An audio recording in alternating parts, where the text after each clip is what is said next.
Break के बाद आप सभी का फिर से स्वागत है। चलिए खबरों में आगे बढ़ते हैं, आपको ले चलते हैं सीधा उत्तरकाशी, जहां सीएम धामी क्या कुछ कह रहे हैं आपको सुनवाते हैं। हमारे साथ लगा हुआ प्रदेश है, हमारा पहले का प्रदेश उत्तर प्रदेश ही है।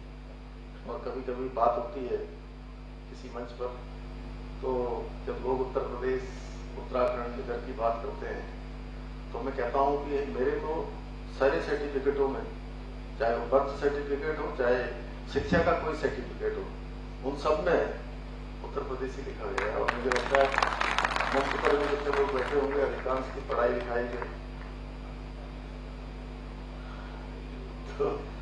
तो वहां से हमने 5 रुपए अधिक गन्ने का मूल्य यहां देने का भी हमने निर्णय लिया था। डबल इंजन सरकार बनने के बाद किसानों के खातों में डीबीटी के माध्यम से रिकॉर्ड भुगतान किया गया है। इसके अतिरिक्त जो कि हमारे राज्य में, जैसा अभी वाइस चांसलर साहब कह रहे थे यहाँ से, कि यहाँ की भौगोलिक परिस्थितियां बहुत कठिन है, चुनौतीपूर्ण है। जहां हमारे पास तराई भी है, पहाड़ भी है, भावर भी है, अलग अलग प्रकार की जो भौगोलिक स्थिति है, उसके कारण से हमको हर एक क्षेत्र की दृष्टि से जहां जैसी भौगोलिक स्थिति है उसके अनुसार हमको वहां के लिए योजना भी करनी पड़ती है, उसके अनुसार वहां की नीति जारी करनी पड़ती है। तो पहाड़ों में वर्षा आधारित खेती को बढ़ावा देने के लिए 1000 करोड़ रुपए की लागत से Uttarakhand climate responsible rainfed farming project भी हमने स्वीकृत किया है। यही नहीं, हमारी सरकार ने फलों के उत्पादन को बढ़ाने के लिए 1200 करोड़ रुपए की लागत से नई सेब नीति, कीवी नीति, स्टेट मिलेट मिशन और हमारे इसी जनपद उधम सिंह नगर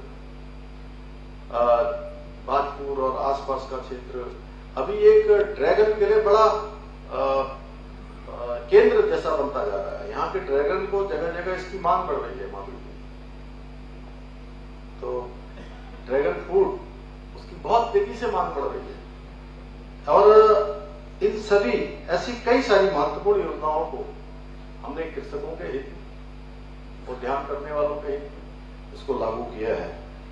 और इन नीतियों के तहत बागवानी को प्रोत्साहन देने के लिए किसानों को 80% तक की सब्सिडी प्रदान करने का भी हमने प्रावधान किया है। हमने प्रदेश में किसानों के उपज की संरक्षण और मूल्य संवर्धन के लिए cold chain, cold storage, CA storage, खाद्य प्रसंस्करण इकाइयां तथा मेगा फूड स्थापित किए हैं। ये आप सभी अन्नदाताओं की मेहनत का और हमारे सतत प्रयासों का परिणाम है कि आज राज्य में फलों के उत्पादन में भी 2.5 गुना तक की वृद्धि हुई है। आज मशरूम उत्पादन में उत्तराखंड देश में 5वें स्थान पर है। राज्य गठन के समय में जहां मशरूम का उत्पादन मात्र 500 मीट्रिक टन था, वहीं आज ये बढ़कर 27,000 मीट्रिक टन से अधिक हो गया है। इसी प्रकार शहद उत्पादन में भी राज्य देश में 8वें स्थान पर पहुंच चुका है और अब राज्य में 3300 मीट्रिक टन से अधिक शहद का उत्पादन भी किया जा रहा है। आज शहद को, मौन को लेकर यहाँ पर काफी अच्छे स्टॉल लगे हैं। एक स्टरलाइज करने का भी लगा। क्या किसी साल उसमें जिसमें कह रहे थे कि वो कीड़े बाहर आ जाते हैं?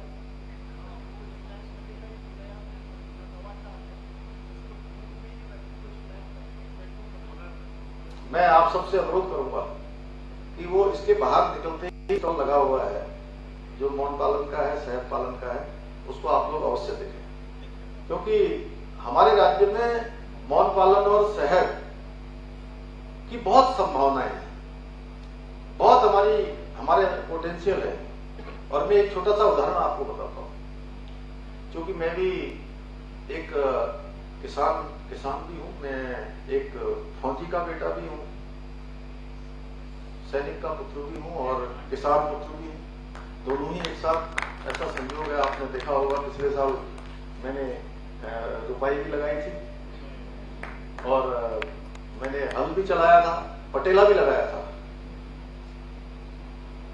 तो इसलिए ये जो किसानों से संबंधित तमाम प्रकार के जो ये काम होते हैं, ये करने में और इसको जानने में मेरी सच में बहुत इच्छा रहती है, बहुत रुचि है। मैं बचपन से ही जो है अब पंतनगर में तो पढ़ने का सौभाग्य मुझे शुक्ला जी नहीं मिला आपकी तरह, लेकिन मैं बचपन में जब कक्षा 6, 7, 8 में पढ़ता था, लोहिया हेड में नगरातराई के जो लोहिया हेड है, जहाँ पर हमारा यूपीएससीबी का उत्तराखंड जल विद्युत बोर्ड का एक स्कूल होता था, उसमें मैंने पढ़ाई करी। तो हम लोगों को सिखाया गया कि कैसे वो काट के जो है, जैसे बरसात आने से पहले क्या करते हैं, उसको काट देते ना किसी गांठ को, जैसे कोई भी लकड़ी का, आम का पेड़ है, अमरूद का पेड़ है या किसी सहतूत का पेड़ है, उसकी जामुन लगाते हैं ना, कलम करते हैं, कलम। तो वो कलम हम लोग करते थे, उसमें बहुत ज्यादा साधन संसाधन नहीं होते थे, तो उसको छिल देते थे, छिल के उसमें गोबर इत्यादि लपेट के, थोड़ा मिट्टी गोबर सब मिला के, और उसको कपड़े से बांध देते थे।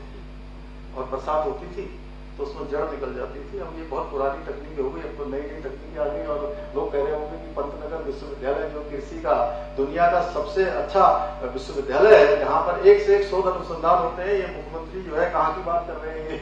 तो ये बहुत पुरानी बात मैं आपको बता रहा हूँ, लगभग 35-40 साल पहले, 40 साल पहले। तो इसी प्रकार से शहद, जो मैं असली बात आपको बताना चाह रहा हूँ, शहद के उत्पादन का हमारे यहाँ बहुत स्कोप है। अभी पिछले 3 सालों से, 3-4 सालों से मुख्यमंत्री आवास में जो देहरादून में है, वो औपचारिकता बस पहले शुरू के साल में, मुझे अब 5वां साल होने वाला है, पूरा 5वें साल में हो गया आप सबके आशीर्वाद से। तो पहले साल में तो निकल गया, तो वो उन्होंने 5 डिब्बे रखे, मौन के केवल 5 डिब्बे वहां रखे, तो उसमें 2 बार शहद निकला और अच्छा खासा शहद निकल गया। मैंने काफी लोगों को दिया भी उससे, मैंने कहा सबका बनाइए। फिर अगले साल से मुझे खुद रुचि हुई, मैंने कहा इसके बगल में उत्तराखंड कृषि विभाग का उद्यान भी है हमारे बगल में, बहुत सारे हॉर्टिकल्चर का, और बहुत सारे चूंकि पेड़ पौधे उसके अंदर भी बहुत हैं। आम का आजकल बोर आया हुआ है, लीची का आया हुआ है, अन्य फूल बसंत के बाद काफी खिल जाते हैं। तो मैंने उनको कहा कि आप 25-30 लगाइए। पिछले साल मैंने कहा 25-30 लगाइए और मैं दे दूंगा, और वो 3 बार लगाया। मुझे लगता है कि 500 किलो के करीब शहद वहीं से निकला। और उसके बाद मैं इस बार उस गांव में गया जहां मैं पैदा हुआ, सीमांत क्षेत्र पिथौरागढ़ का, कनाली चिना से बिल्कुल, वो भी नेपाल बॉर्डर में संयोग से, वहां भी नेपाल बॉर्डर, यहाँ भी नेपाल बॉर्डर, वहां काली गंगा, यहाँ सरयू और शारदा, नहीं शारदा बाद में बनती, काली सरयू और काली मिलकर यहाँ शारदा हो जाती है। तो यहाँ भी ऐसे ही बॉर्डर और वहां भी ऐसे ही बॉर्डर। तो मैंने वहां कहा कि जाके हॉर्टिकल्चर डिपार्टमेंट के लोगों को कि देखिए कितनी अपार संभावना है यहाँ एग्री टूरिज्म की, हॉर्टी टूरिज्म की और मौन पालन की, तमाम प्रकार की भी है, अदरक है, हल्दी है, एक से एक जो चीजें हो सकती है। मैं इतना सब मुझे बताने का केवल मेरा एक ही उद्देश्य है